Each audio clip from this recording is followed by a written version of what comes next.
টিঙ্কু মাঠে খেলতে যাবে, তাই টুনি টিঙ্কুকে একটা টিফিন দেয়। টিঙ্কু সেই টিফিনটা নিয়ে খেলতে চলে যায়। গিয়ে সে টিফিন বক্সটা একটা গাছের নিচে রেখে বন্ধুদের সাথে খেলতে লাগে।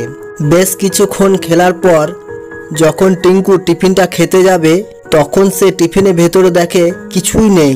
তারপর সে বাড়ি এসে টুনিকে বলে, মা মা, টিফিনে তো কিছুই নেই। তখন টুনি বলে, আমি তো তোকে টিফিনে খাবার দিয়েছিলাম। বেশ, তোর টিফিন কে খেয়েছে তাকে কাল আমরা ধরবো। প্রতিদিনের মতো টিঙ্কু টিফিন নিয়ে খেলতে চলে যায়। আবারও সে গাছের নিচে টিফিনটা রেখে বন্ধুদের সাথে খেলতে লাগে।